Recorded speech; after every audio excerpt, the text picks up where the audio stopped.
مشهور حدیث تے حدیث الغار چې درې کسان پلار باندې روانو. امام بخاری رحم الله نور کتابونو دا روایت نقل کړي دي. پلار روانو شپې یو ځای کې راغله، په یو غار کې پناه واغسته. چې کله په غار کې پناه واغسته نو دې کې یو کمر راغی او د غار د خولۍ بند کړه. چې کله د غار خوله بند شوه، هر یو بل ته وی چې ستاسو په اعمالو کې که یو عمل وي چې هغه الله ته مقرب وي، په یې کې اخلاص وي، تاسو صرف د الله د رضا دپاره کړی وي، نو هغه عمل د الله رب العزت په دربار کې پیش کړي.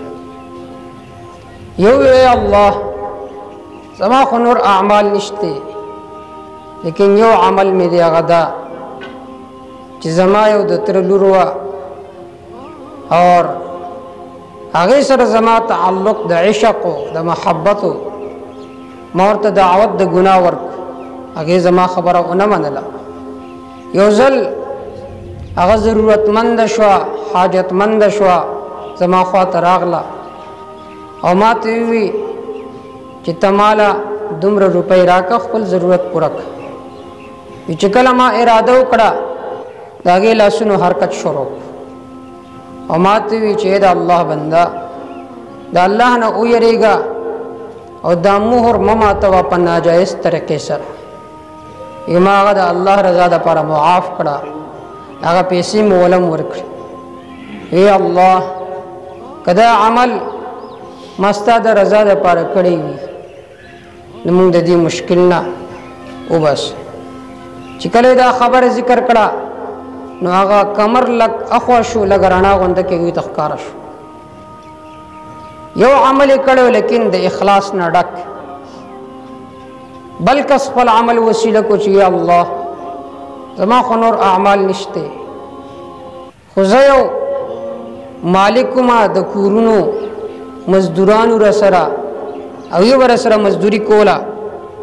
په هغه مزدورانو کې یو مزدور داسې و چې کله کار وکړو پیسې وانغستې، تادي و پې ولاړ.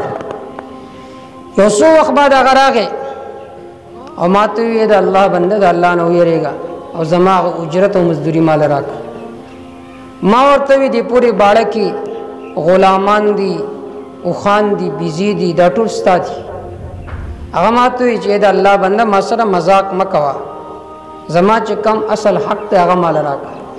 ما ورته وی زه تا سره مذاق نه کوم، دا ستا هغه روپۍ وي، هغې باندې ما کاروبار شروع کو او د هغې نتیجه ده چې دا څومره بیزې او غلامان ویني دا د هغه کاروبار نفع ده، لہذا دا وصول کا.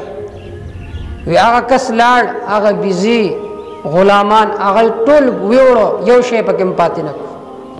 وی ای الله که دا عمل ما ستا د رضا دپاره کړي، موږ د دې مصیبت نه د دې کرب نه وبس. چې کله دا خبره وکړه هغه کمر لږ نور غونته کې اخوا شو. دریم کس هغه د الله تعالی په دربار کې خپل عمل وسیله کو چې الله تعالی زما خو نور اعمال نشته، زه یو مزدورکار سړی وم، د ورځې به تلم، لرګي به مې ټولول او بیزې به مې سرولې، ماښام به راتلم. خو معمول مې دا و چې کله به ماښام راغلم نو اول به مې پی ولشول او خپل مور او پلار ته به مې پیش کړو، د هغې نه بعد به مې وي په ماشومانو باندې سکول. یو ځل داسې وه چې زه د لرګو په تالاش کې ډېر لرې ووتم. چې کله ووتم ماښام شو، تیاره شوه، زه واپس راغلم. چې کله راغلم مور او پلار مې اوده شوي وو، زه ولګېدم، پی مې ولشول او یو جام کې مې هغه پی واچول او د مور او پلار کټ سر طرف ته وردېدم. په دې حالت کې زما ماشومانو جړل زما په خپو کې د لوږې د وجې نه، لیکن ما اراده کړوه چې اول به زما مور او پلار دا پیس کی، د هغې نه بعد بس دا ماشومان څکي. هغوی د لوږې د وجې نه اوده شو. چې کله سهار ماري د مور او پلار سترګې مې کولاوي شو، ما ورته پی پیش کړ.